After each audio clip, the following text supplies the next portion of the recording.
Ladies and gentlemen, let's get ready to rumble! Get ready to rumble! Pump up the shit, yo, pump it up, yo, pump it. This is TMD Aaron and you are watching CWA Pro Tips.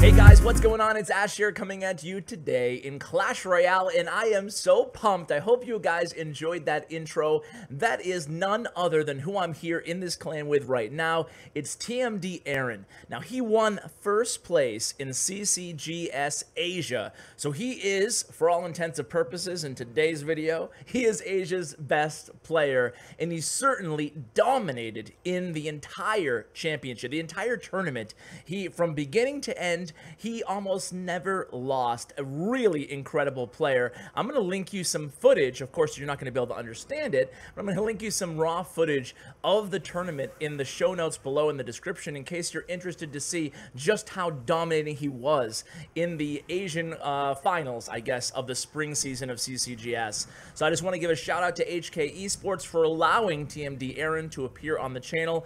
Same thing for TMD Yao Yao. The way they work is you have to go through their organization, their esport team, in order to get them on the channel, which makes perfect sense. So a huge shout out to HK Esports, one of the best and strongest esport teams in mobile gaming in all of China and really Asia. So what we're going to do is we're going to go over the deck that you see he's playing on the top right now, Aaron, that is. And you know what? I had an option for this video. He said, do you want me to just share a couple interesting decks, or do you want me to share what I feel is my very best deck inside the entire game? Like, if I had to win one match, is that the deck that you want to see? And I thought about it. It would be cool to see some interesting decks. We can do that on a future episode. I've done that with Yao Yao on subsequent episodes after I had him on originally. So what I wanted to do, though, is just show his best deck. Let's show the best he has. And you guys, what you want to do in this video is more than listening to me, you know, way more than listening to me. This is one of those videos that you're going to watch all the decisions that TMD Aaron makes throughout these matches. We're going to show 2 replays at the end of a grand challenge, and then we're going to go ahead and show, I don't know, 3 or 4 live matches after this. But you want to just watch his decision making. And what I like to do when I watch pros of this caliber play personally is I'll watch the replays. I've already watched all this raw footage here. I'll watch them, and I'll try to, like, almost make the decisions as if I was the pro ahead of when they make it. Okay, what I would play here, I'd probably play the Elixir Collector. Okay, that was easy because he has it selected there. But the whole point is try to kind of cross-reference your decisions with what the pro does. And when the pro makes a different decision than you would have, you kind of compare and contrast. Okay, why did he do that? Was he right or was I right? Probably he's going to be right most of the time, right? But still, that's how I learn. That's personally what I like to do.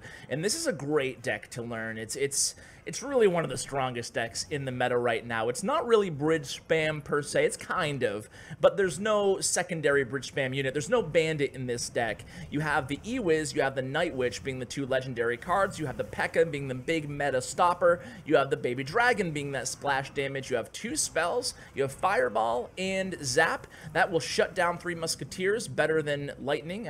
Basically, it will not allow a heal, similar to, or I should say compared to Poison. So it's definitely a really good bet having the Fireball and Zap in this deck as opposed to, say, Fireball and Log in this deck.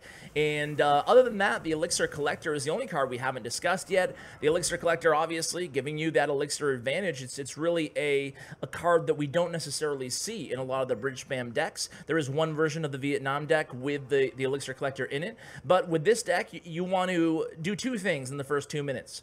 You want to punish your opponent if they pump up first, or if they make a really risky play. You still have the Battle Ram and the Night Witch, which are great kind of bridge spammy cards in the meta right now.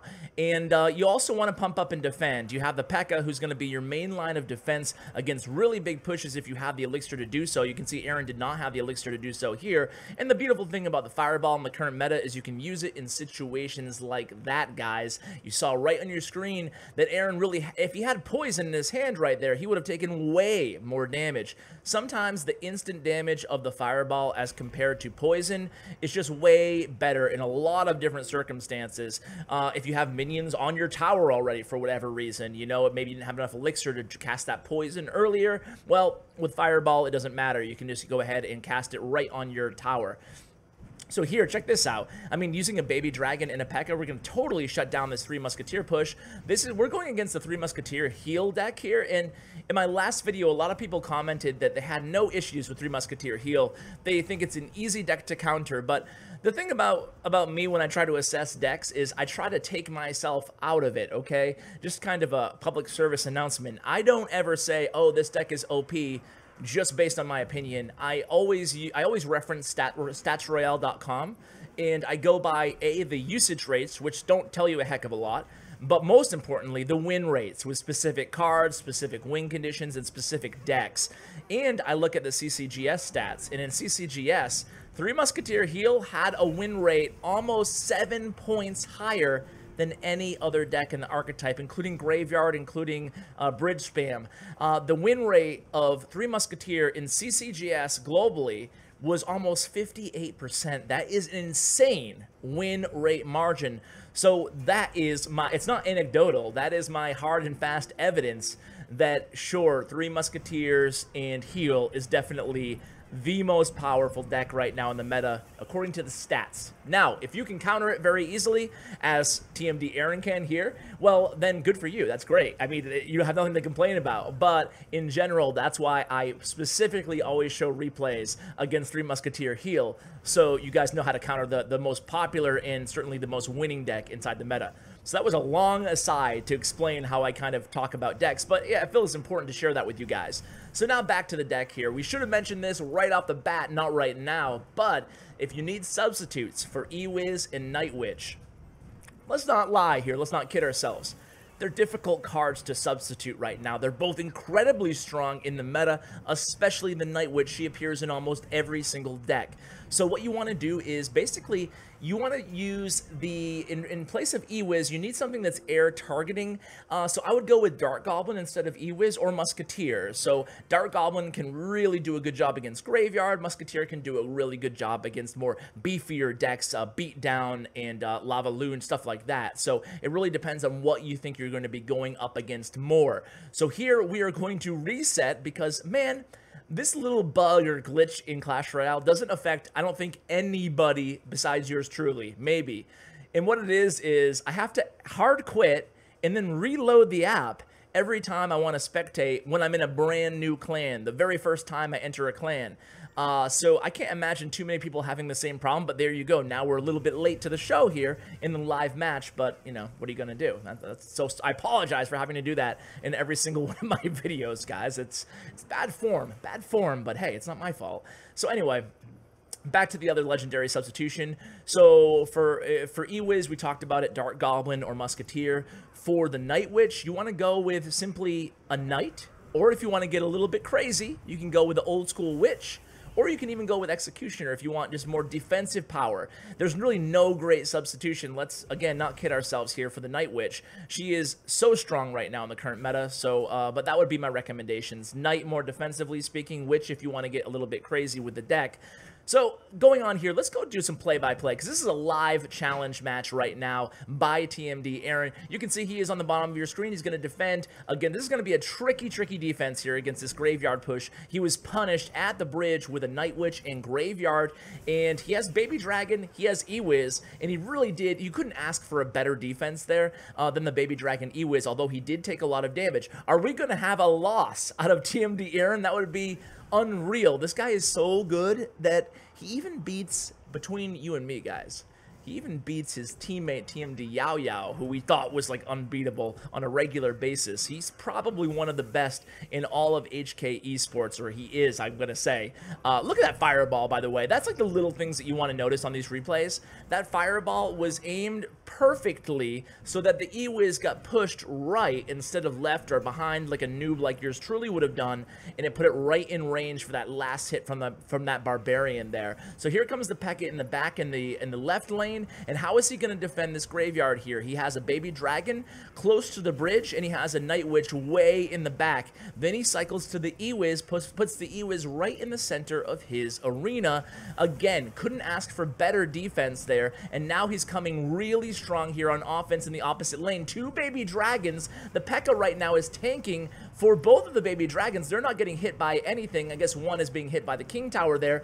And look at this. This is something that he does often. He shifts his attention from one of the towers to the king tower, or one of the crown towers to the king tower, trying to get that 3 crown. And TMD Aaron is known for getting really strong, decisive 3 crown wins in Clash Royale. He didn't even end up losing that right tower. He pulls off the 3 crown on his first match. Surprise, surprise. TMD Aaron OP. The beautiful thing about this is I'm so excited and honored to have Aaron on the channel, because this is such an international sport, guys. Esport, okay? Not a real sport. I'm not going to get into that debate.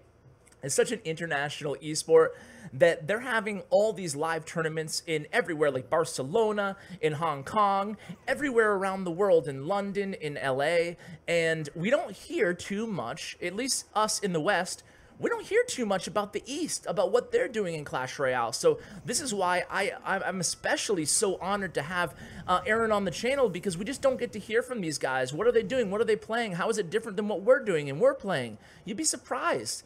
Almost the cultural differences in deck design when you look at, I mean, not necessarily with this deck. I mean, it's pretty common. However, it doesn't have the bandit. Instead, it has the P.E.K.K.A. So it's kind of a hybrid between bridge spam and obviously just a P.E.K.K.A control deck. By the way, if you're looking for a P.E.K.K.A control deck without any legendary cards, I shared one, I think 2 or 3 videos ago on my 4 top counter decks. So you might want to check that one out if you have no legendaries and you're looking for a viable alternative to this deck. I'll also link that underneath the gameplay of TMD Aaron in the description. So one thing he just did here that you're going to want to make sure you take note of is he went directly into that Inferno Tower, even though it was there. I mean, some people don't, they get a little hesitant. They don't play the Battle Ram into the Inferno Tower, but one of the best things about the Battle Ram is that you can send it right into that Inferno. I mean, even better if it's misplaced and you can miss it and push along to the Crown Tower. But you can actually be aggressive with the Battle Ram against an Inferno Tower, especially if you already have other defensive units on the board. So a surprise P.E.K.K.A rains down on those 3 Musketeers. The heal spell is totally wasted. 3 swings, 3 Musketeers down. The bats are going to distract that Inferno Tower, and here comes Battle Ram Baby Dragon. He is going for a 3 crown right now, guys. The Battle Ram completely blows by the freshly, I don't know, killed, dismantled Crown Tower right onto the King Tower, and with the pump advantage just disappeared, Aaron is going to get another. This guy, oh my god, this guy's unbeatable. I mean, geez. I don't know. I'm like, I'm just this, I'm at a loss for words, guys. He's so good. He is so good. And I'll tell you what, as soon as I'm done with this video, I'm going to copy this deck, and I'm going to give it a try myself. And I'm going to try to, you know, maybe take 1% of the greatness of TMD Aaron and try to apply it to my own game. And I'm going to take all the little things that he does and try, well, that was kind of a weird little thing.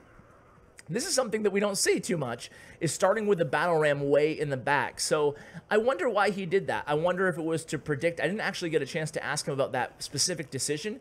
He might have just had a really bad opening hand, and he wanted to play something and see what his opponent countered with. So now, obviously, he's able to come back at that night with the Baby Dragon, and he'll use a Night Witch or an Ewiz on the right to stop that Hog Rider and the Princess. Beautiful placement again on the Ewiz there. He's able to take down the Princess and the Hog Rider. I think he only took 1 swing off that Hog Rider, and then he gets a couple shots on with his Ewiz on the right tower. I mean, just really good placement, really smart placement. You can see when he counters the Hog Rider, he's going to be using the Ewiz almost right at the bridge, and he's going to be using the Night Witch maybe 2 tiles or so in front of the Crown Tower. So you want to go ahead and mimic that placement on your own when you're going to counter a Hog with either the Ewiz or the Night Witch.